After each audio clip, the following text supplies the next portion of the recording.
Hi and welcome to Healthy Life Hacks. I'm Jennifer Jefferies, the present-day wise woman, a realistic naturopath coming to you from the surfing beaches of Australia.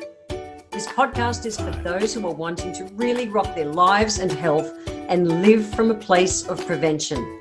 Let's get into today's episode. Hi and welcome to episode 7. In this episode, I'm going to talk about the three essentials that are needed to reboot tired adrenal glands. Yes, 3! In Chinese medicine, and I spoke about in an earlier episode about how our adrenal glands are the core of our being. So in Chinese medicine, we say that they're recharged with good food, good rest, and good play. So that's what I want to talk about in today's episode. First off, I am a naturopath, so I'm going to give you a few of the real reality checks. This is it.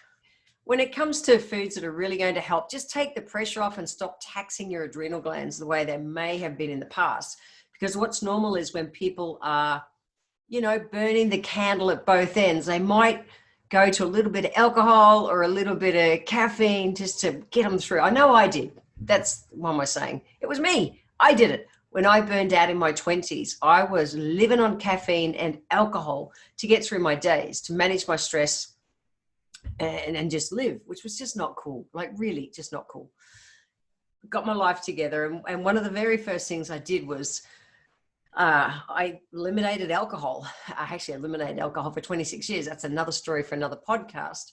But I also really looked at caffeine. So caffeine in balance is good for us, but when our caffeine gets out of balance, it taxes our adrenal glands, and we want to be able to be doing everything to get our adrenal glands really happy.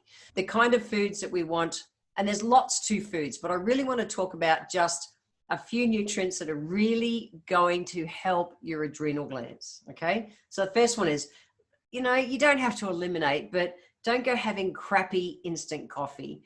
If you're going to have a coffee, have a real coffee, a good one, and not like a big crappy milky latte and stuff. So that's the first thing. And there's lots of food, and I'm going to talk all about the food square in, I think it's 2 episodes time, but today I want to just talk about these bullet points. We want to get more vitamin C, vitamin B3, vitamin B5, vitamin B6 rich foods into our diet. We also want more magnesium rich foods. And when it comes to proteins, please do the grass-fed proteins, because then you're getting all of the amino acids, particularly the ones that turn our happies on, the serotonin and dopamine. So it's super duper duper important to do that. But let's jump in. One of my favorite vitamins is vitamin B3, which is also known as niacin. So niacin is just the most amazing nutrient. I consciously do niacin cleanses. I'll talk about that in another episode. Niacin has been a big nutrient that I've tapped into, for the last 30 odd years. And particularly I use it so much for helping to prevent DVTs, deep vein thrombosis, and things like that when I fly. But today I want to just talk about adrenals and some of the foods. No, don't go out and run out and buy niacin. That's not what I'm talking about. I want you to get these kind of things from foods. So I'll give you a few that are really loaded, are really good. It's yucky because I'm not a fan of it, but liver is high in niacin. And niacin comes in 2 forms in nature. It comes in niacinamide and nicotinic acid. The nicotinic acid, if you do go taking a supplement, it's going to really, it basically opens up your blood vessels and throws the blood through really fast. And so what it does is you'll get what's called a niacin flush. If people aren't used to having that, that's why I say don't do it with a supplement. Let's just do it with, because I am going to talk about using that in a future episode. But right now, let's just talk about doing it with some foods. So liver, not a big fan of that, because if you've got an animal that's had, been on crappy grains and all those kind of things, it's had a crappy diet itself, well, you're going to take on all that shit too. It's not cool. But tuna, salmon, if you are, fish eaters, they're good. Peanuts, 2 tablespoons of peanuts has 25% of your recommended daily allowance. 25%, it's pretty easy. A cup of brown rice, 26%, easy. 1 slice of brown bread. So for my friends in North America, you call it wheat bread. We call it brown or wholemeal, 7%. Green peas, 1 cup of green peas. Green peas are actually really good food. 1 cup of green peas, 20%. And then avocado. Avocados are just so good for us. They are calorie dense and it's good calories, so you've still got to balance it out. But avocado is 22% of your daily niacin, which is vitamin B3 requirements. Now, I just want to put this too. If you're going to cook any nutrients, if you're going to cook your peas or cook your brown rice and that, please always use a lid, because water soluble things like vitamin B3, B5, B6 that I'm talking about today are all water soluble nutrients, and they evaporate in the steam. So if you're going to cook any vegetables, really, I'll cook everything with the lid on so that you retain those nutrients. If you're going to go and stir fry and things and there's no lid on it, you're going to lose so many of those water soluble nutrients because they literally they evaporate off in the steam. Okay, so some of my favorite vitamin B5 foods. So vitamin B5, shiitake mushrooms. 100 grams of shiitake mushrooms will give you 70 to 72% of your recommended daily allowance of vitamin B5, which is really useful for your adrenal glands. Okay, so 72%. But again, don't go sauteing them in butter and stuff and having no lid on, and then you go and lose the goodness. Salmon, 35% per 100 grams. Avocado, 28% per 100 grams. Sunflower seeds, 141%. 141% of your vitamin B5. Sunflower seeds, guys, they're a really, really, really good snack. 100 grams will give you 141%. Adding them to your salads, it's such an easy food to integrate into day-to-day life. And B5 absolutely supports your adrenal glands. And grass-fed protein, like I said. So grass-fed protein, depending what it is going to be between 10 and 30% of the needed vitamin B5. So then let's go to vitamin B6. So again, per 100 grams, salmon, 56%. 56%. Tofu, I'm vegetarian, 29%. 29%. If you're going to eat tofu in your diet, please, non-GMO. Really track down a good source and make sure you're getting non-GMO. Really important. Sweet potatoes, 14% per 100 grams. 14%. Sweet potatoes is, I haven't eaten a white potato for 100 years because sweet potato was so much more useful to our nutrition. Bananas, 22%. 22% of our vitamin B6. Avocado, 15%. Now that's a food that's hit all of these. Yes, avocados are good for your adrenal glands. And then pistachios, for all you nut lovers, pistachios, 100%. 100% of your vitamin B6. But it's not the roasted salted kind, guys. It's just not the roasted salted kind. It's the raw pistachios, 100%. So the same, when you go and heat any kind of plant matter, you lose in the steam, you lose the water soluble nutrients. So if you're going to have the raw salted ones, which are just so yummy, they will not have 100% of your recommended daily allowance of vitamin B6. They just won't, but they will still taste good. Let's talk about a few of my magnesium-rich foods. I spoke in an earlier episode about blackstrap molasses. Organic blackstrap molasses is a nice source of magnesium. Dark chocolate, 100 grams of dark chocolate will give you 56% of your recommended daily allowance of magnesium. Raw dark chocolate, guys. Not sweetened, crappy dark chocolate, but raw dark chocolate. Avocado, 29%. It makes every one of those categories, guys. It really does. Cashews and almonds, 64%. You know, a handful of nuts in the afternoon for a snack is a great way to be getting some magnesium. A cup of spinach. I love the deep, dark green vegetables. 87% magnesium per 100 gram. It will give you 87% of your recommended daily needs of magnesium. A cup of spinach a day. It's so easy. Pumpkin seeds, again, not the roasted salty kind, but pumpkin seeds, 131% of your recommended daily allowance of magnesium. Bananas, people go, I'm going to eat a banana because it's got lots of magnesium. No, it hasn't, guys. 6%. 6% per 100 grams. It has got magnesium, it's got potassium, lots of good nutrients. But seriously, get into some pumpkin seeds. It's going to be way more useful for you than a banana. that's the main kind of food groups you really want to focus on for adrenal glands. Okay, so that's the good food. Now, good rest, I'm not going to re-go over what I did in episode 1. I talked all about sleep and your adrenal glands in episode 1 of this podcast. So go back and have a listen to that. It's all there. So it's good food, good rest, and then good play. Now, this is the big one. You know, there's a really cool saying that says the opposite of play is not work. The opposite of play is depression. And Dr. Stuart Brown was the guy who said that. Like, it's not cool. And I've noted, I know myself too, when we're in adrenal survival mode, we are so damn boring and serious. And we miss that vital life thing that's needed. And when people are off track, the normal thinking is, oh, I'm going to eat clean and eat less, and I'm going to exercise, and I'll take some rest time. But the thing they forget to do is play. Our adrenal glands need us to lighten up. People are so boring nowadays. It's not cool.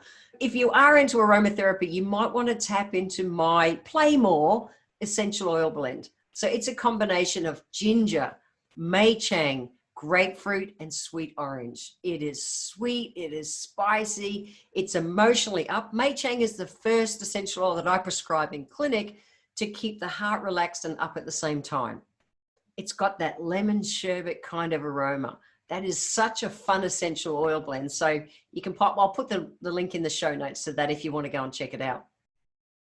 But it's about maybe 15, 18 years ago now, I did some research in the corporate world in Australia. It was actually in Sydney, and all based around from my 7 Steps to Sanity book.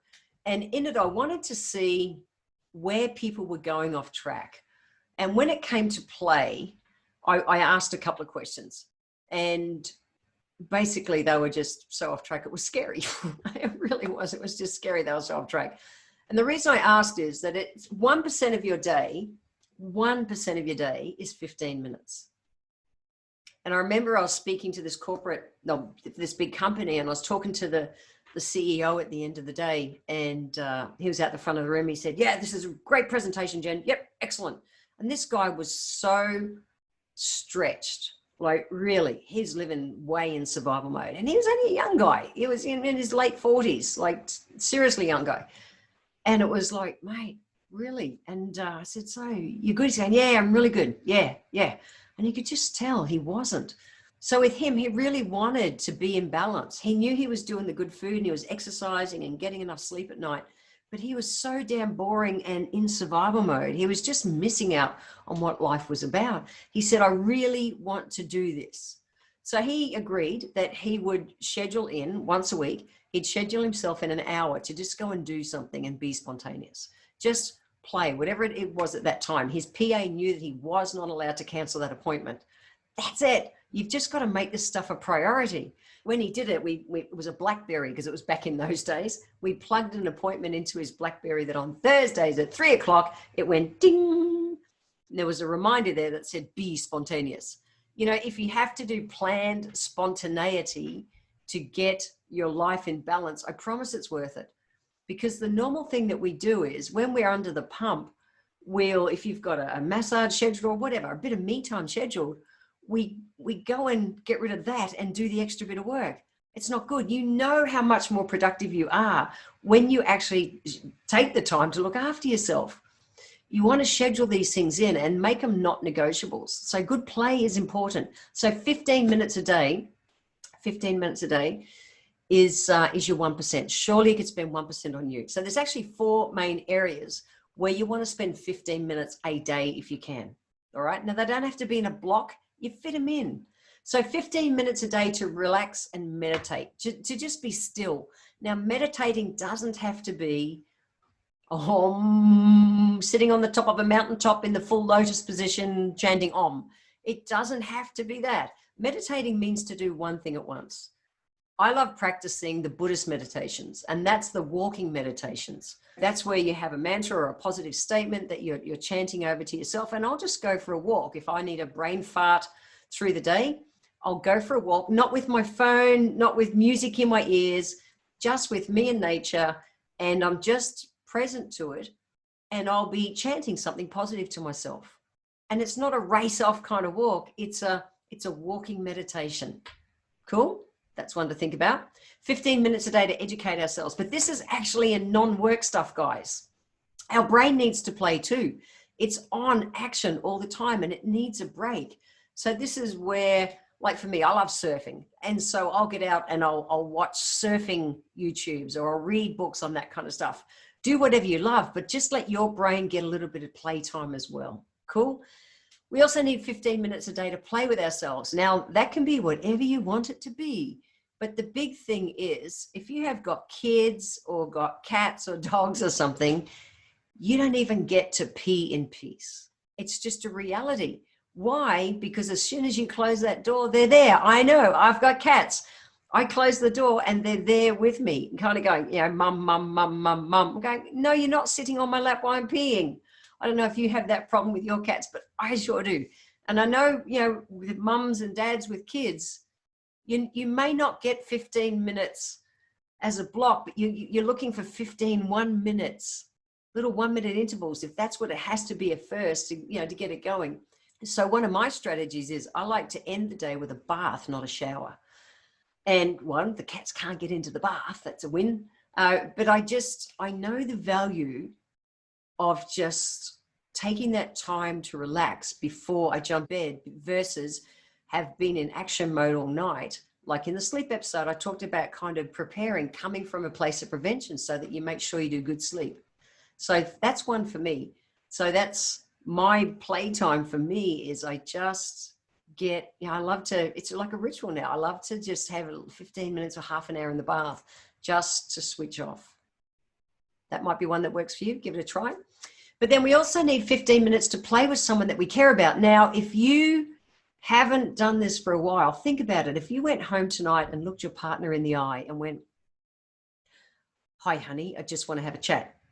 They're going to go, "What's wrong? What's wrong? Like the world's ending? What, you okay? What's wrong?" Because it's so weird that we don't take the time to really connect with people and look them in the eye.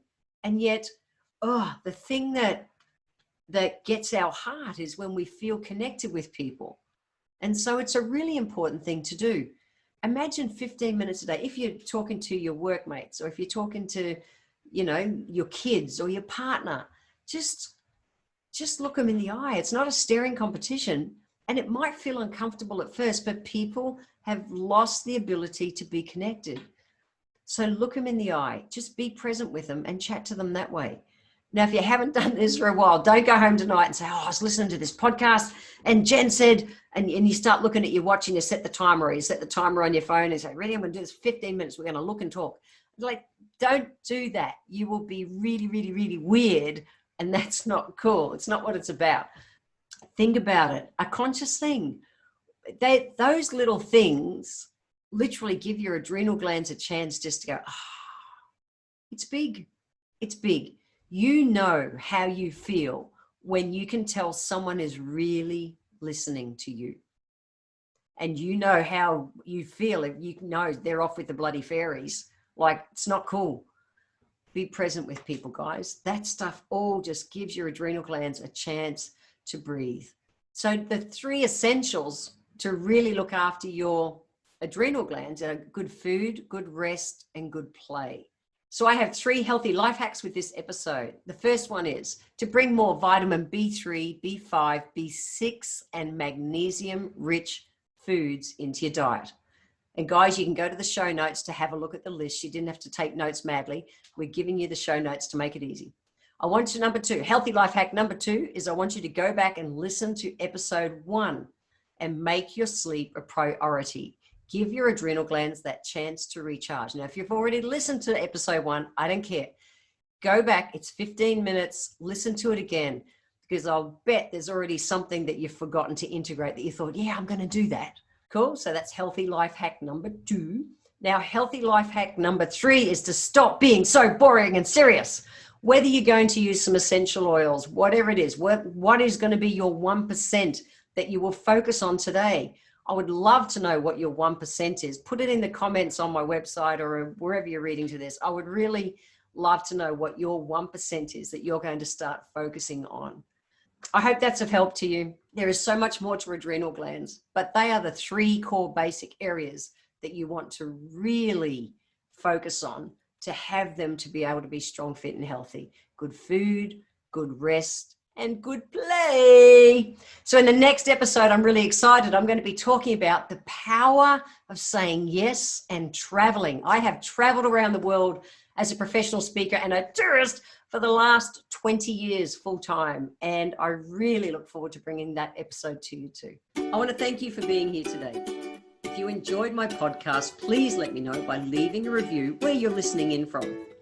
Every month, I draw one lucky person who leaves a review to have a free 1-hour consultation with me. If you would like to receive a free copy of my Feed Your Body ebook, simply click the link in the comments below and join my newsletter, and we will get that free ebook sent to you. I welcome your emails, and you can write to me at podcast@healthylifehacks.com.au. Until next time, remember, when it comes to life, live it, love it, and get on with it.